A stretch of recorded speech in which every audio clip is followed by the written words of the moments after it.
You know, I'm a child of Norway, not literally, but in a career terms, because Gro Brundtland brought sustainable development to the world attention. And I have taken sustainable development to be the theme of my career because I believe very much in the concept.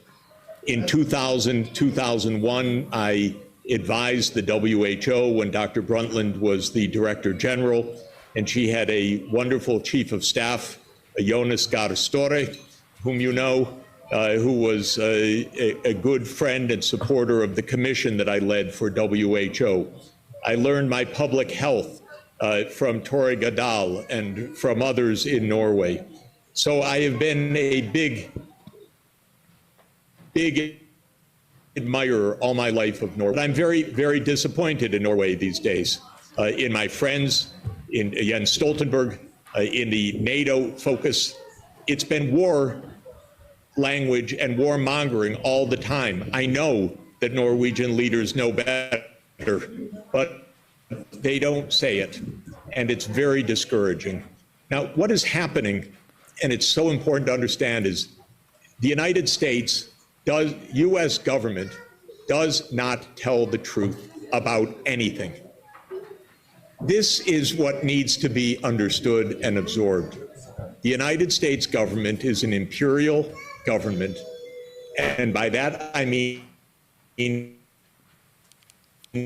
it controls out of dozens of countries around the world, usually by covert CIA operations, sometimes overtly by war. And in order to carry out the kind of imperial policy that the United States pursues, it has to lie every single day. It lies about the covert operations. It lies about the U.S. involvement in the overthrow of Viktor Yanukovych in 2014, which was a CIA operation to a very significant extent. It lies about Nord Stream, of course. Who else blew up the pipeline but the one that promised to do it, and the one that has the capability of doing it? It lied about every important foreign policy issue until now. It has lied about Gaza every single day because it's completely complicit in the genocide. It has lied about the possibility of negotiating with Putin because the goal of the Ukraine war, the goal is an American goal to surround Russia and to weaken Russia, because this is a war that started with the overthrow of Yanukovych, not with the special military operation in February 2022. Now, that's one key point to understand. I don't come to that conclusion happily or because I'm a radical or because I'm some crazy person. I've been involved in international politics and international economic reform for 44 years. I've seen everything. I know dozens of today's heads of state. I speak at the top levels around the world. I see directly in front of my eyes. I hear privately in conversations. The U.S. government lies every day. Maybe everybody would say, okay, naturally, but most people don't feel that fact. They talk about Western values and blah, blah, blah, but they don't understand that the U.S. is being, and it has been so for decades.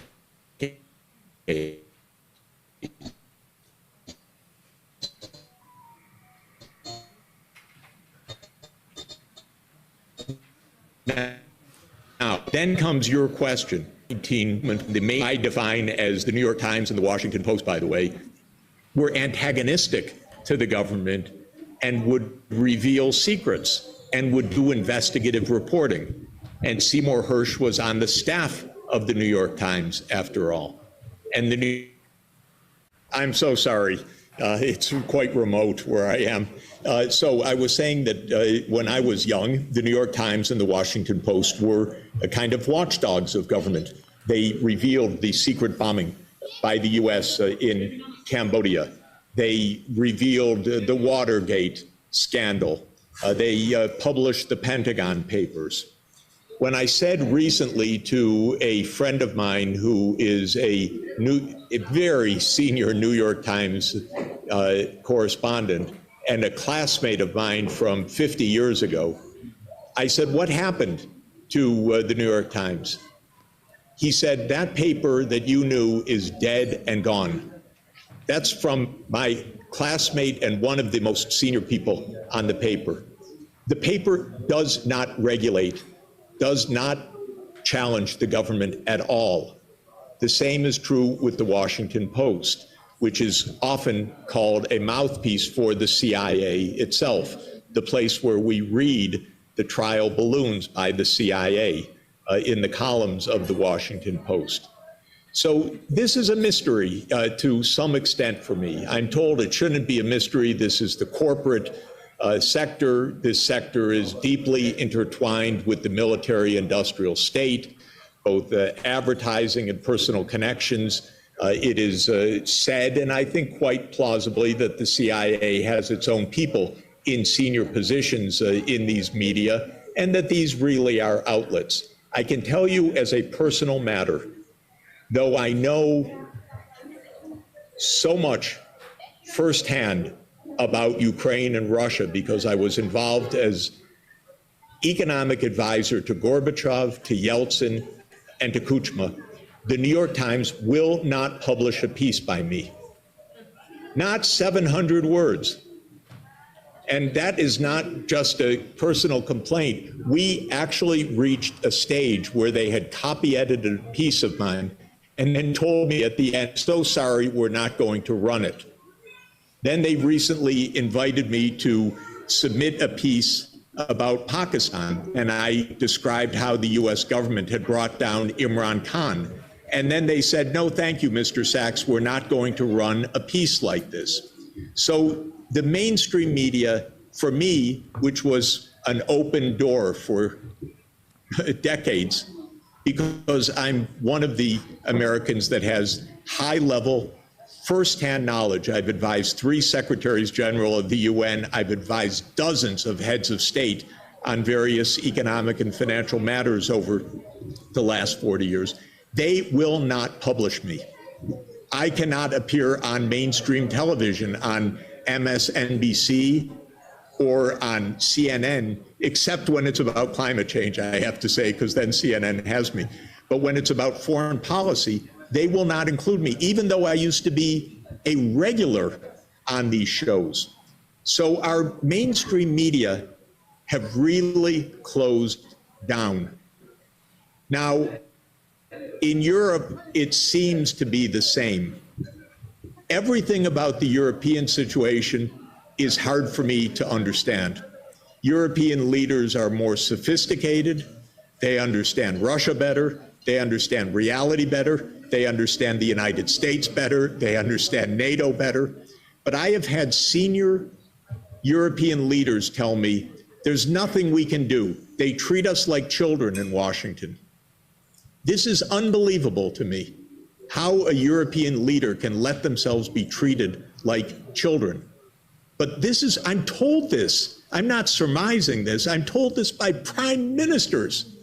And then I have conversations with leaders in Europe who tell me privately one thing, and then the very next day said the opposite in public. I had said that this war was caused by NATO enlargement, the war in Ukraine.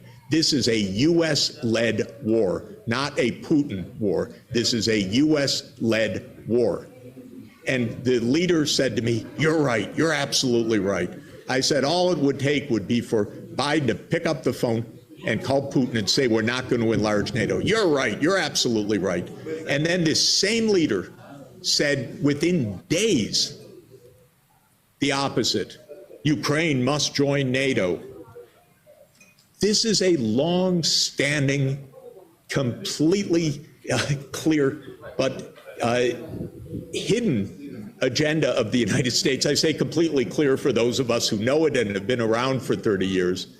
The U.S. idea after 1992 was complete domination, hegemony, full spectrum dominance, and surround and weaken Russia, even divide Russia along ethnic lines. That's been the CIA plan all along. Every president has gone along with this. But you cannot get a word in the mainstream media about this.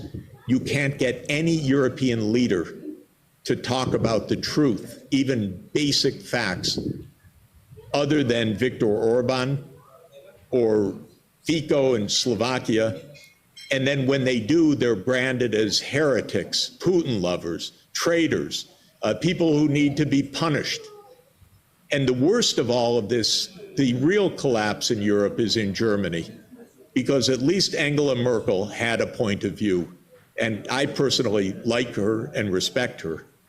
But Scholz stands by next to the person who ordered the destruction of Nord Stream and keeps completely silent and completely subservient to the United States, even though the European economy is largely being blown up, except for Norway, which is pumping more natural gas to Europe. But the rest of continental Europe is in a disaster because of this war. So on your question, I can't give you the definitive answer. I can only bear witness. I can bear witness to the fact that the US government lies, that the war in Ukraine could have been avoided altogether in December 2021 had Biden just talked to Putin and said, you know, NATO's not going to enlarge.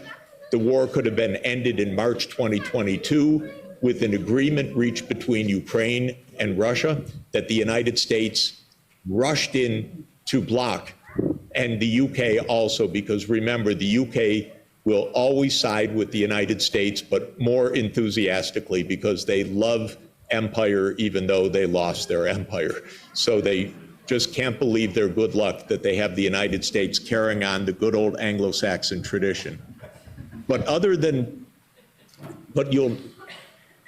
why the media, the mainstream media, won't say a word about any of this is a terrible sign of our state of our society, and a terrible reality that I cannot fully explain because I don't know whether it's fear, prudence, subordination, CIA plants directly, advertising fears, the military-industrial complex.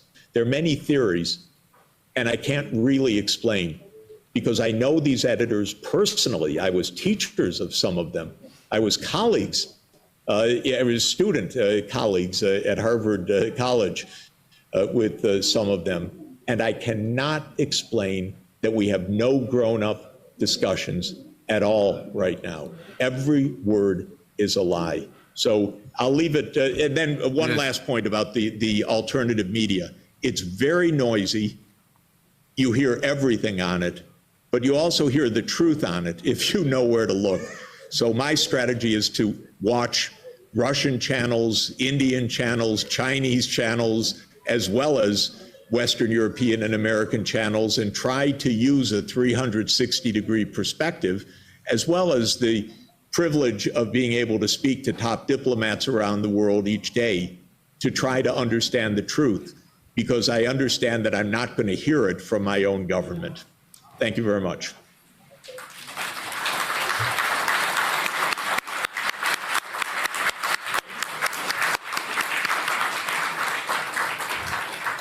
I understand you have to rush off now. Is that correct? Or have you? If there's a question or two, I would certainly be able to stay for. Well, yeah. You started answering the question on alternative media because you said that you were willing to, or are willing to, bear witness, and there are other people willing to bear witness. But we have heard how the New York Times, the CNN, the big mainstream media treat people like you, and this is why I was interested to hear your opinion about the alternative media. You see, as I said at the beginning, all of us here have seen you countless times on YouTube, and you've had a tremendous influence, I dare to say, in the world. So what is the impact of this? And of course we are aware that the controllers of the YouTube and the Facebook and the Twitter, they can do the same as the controllers of New York Times and Washington Post can do. This is one question.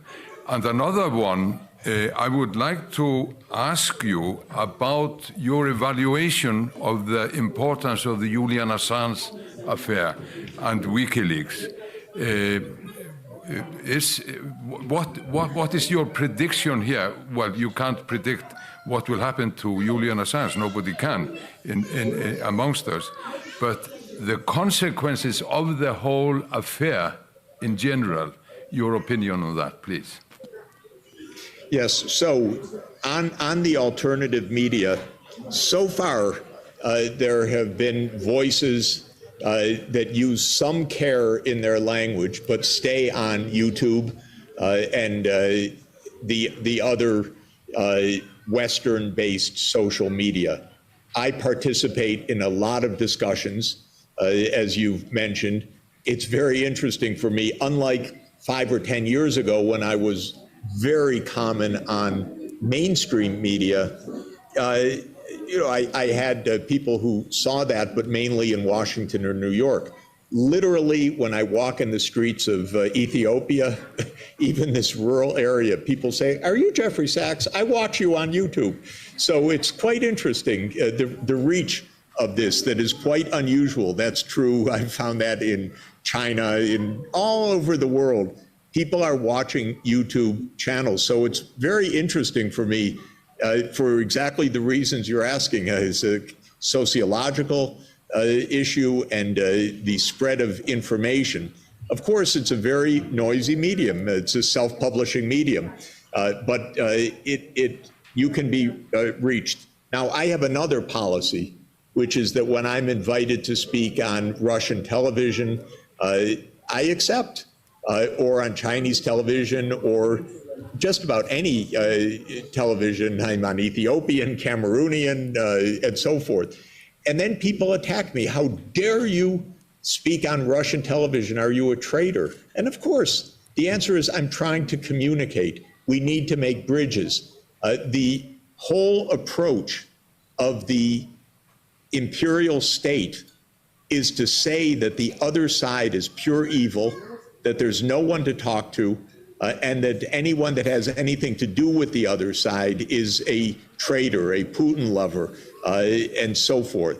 And my feeling is exactly the opposite. We should use our digital tools to make as much connectivity as possible.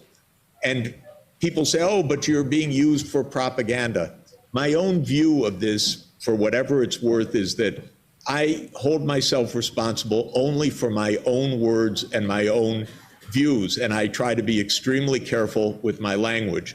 But even if I'm on a medium that other people say, oh, that's propaganda, I say, but I am responsible for my own views, and I want to communicate because I want to be in dialogue with other places so that we can make peace rather than having this terrible, false statement that there's no one to talk to. Look at Putin's interview, by the way, with Tucker Carlson. A couple things can be said about this. First, all of the response in the mainstream Western media was, first, Tucker Carlson is a traitor, and second, that the interview was boring. That was repeated by the mainstream media. Now, partly because they want us to have an attention span of 10 seconds, and President Putin spoke in paragraphs or chapters. I thought it was a fascinating interview.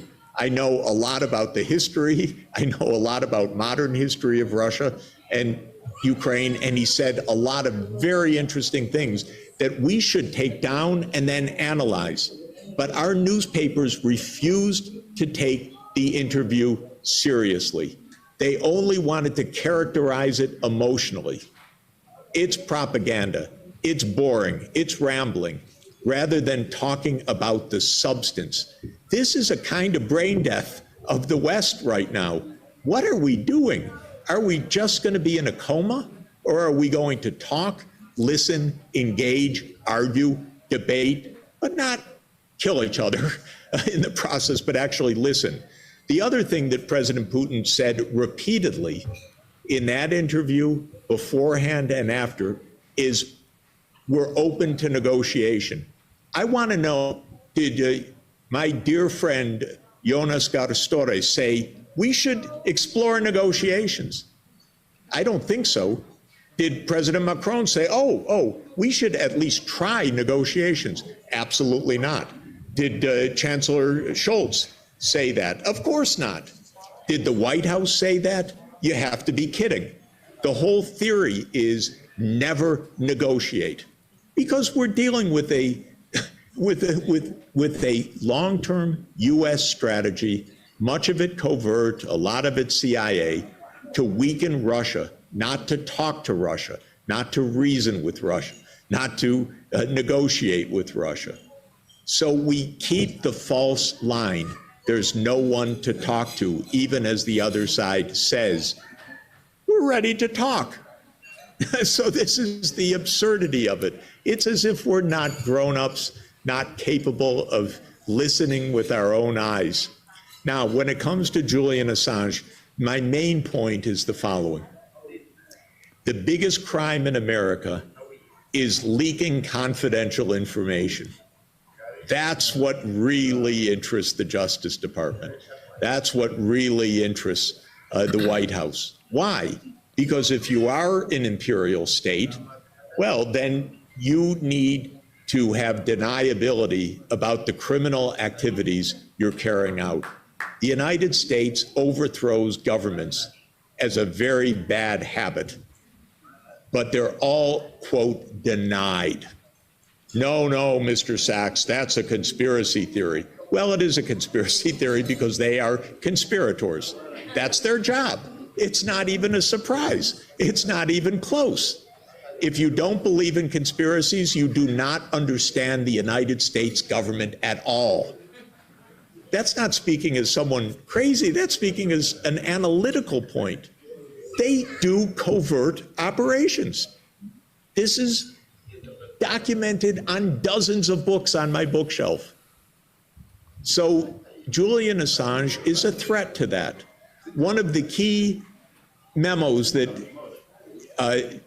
WikiLeaks posted is a 2008 cable from William Burns, who was then the U.S. ambassador to Russia, back to Condoleezza Rice, the national security advisor, saying the title of the cable was Niet means Niet. And the substance of the cable was that the entire Russian political class draws a bright red line against NATO enlargement to Ukraine. And by the way, if I were Russian, I would say the same thing. The last thing I would want is the U.S. on my 2,000-kilometer border, knowing that the U.S. penchant for regime change and for every other trickery. But that memo would never have come to light. Now William Burns is our CIA director. How do we know about this crucial memo, which you can just Google and read, and I happen to hyperlink to quite frequently? Because Julian Assange did a public service. He made it known. That is his great crime. He told the truth. And Ed Snowden, who is also a very brave person, and I had a long conversation with him in Moscow. What is his, quote, crime? His crime is exposing the crimes of the U.S. government. That's his crime. He should be revered for doing that. He exposed criminality. Our government agencies are not supposed to be spying on me, but they do. And Ed Snowden helped us to understand how, because that's the only way we find out. Congress in the U.S. does nothing to investigate anything. They're also just cheerleaders of war because they're funded by the military-industrial complex, because the military-industrial complex has munitions factories in their districts, and by design has aimed to have them in all the districts in the country. And that's, by the way, how Biden sells the arming of Ukraine. He tells the congressman, but the money's not really going to Ukraine, it's going to your district. It couldn't be simpler. It couldn't be cruder. It couldn't be more stupid and dangerous. But the only way we find out about most of this is through Julian Assange, WikiLeaks, Ed Snowden, whistleblowers. This is true about so many issues. The truth comes out not because the US government says a word of the truth, but because someone is brave enough to disclose it. Now, where are we going in the US on this? Nowhere good, most likely, because the Democrats, which are a little bit like centrist social democrats, you know, they're supposed to be the center left. We don't have a left in the United States. We don't even have a center in the United States. But in any event, they have become all warmongers. And so the alternative, Donald Trump, is a person of tremendous psychological instability and guaranteed governmental instability. And so we don't have right now a direction. And the Congress is generally lost without principles. They all know they're united on one point, that they hate China, which is, again, a pseudo-hatred. I don't think any of them knows the slightest thing about China, probably never visited China, knows nothing about Chinese statecraft, but they know that China is the enemy because they chant as a mantra, the Communist Party of China, Communist Party of China, CPC. You can't believe how stupid these people are. I mean, ignorant. Let me just say ignorant. Completely uneducated, crude, and warmongering. Now, I'll just close again by asking the question, why the heck is Norway siding with the US so much when it should be able to understand all of these things much more clearly?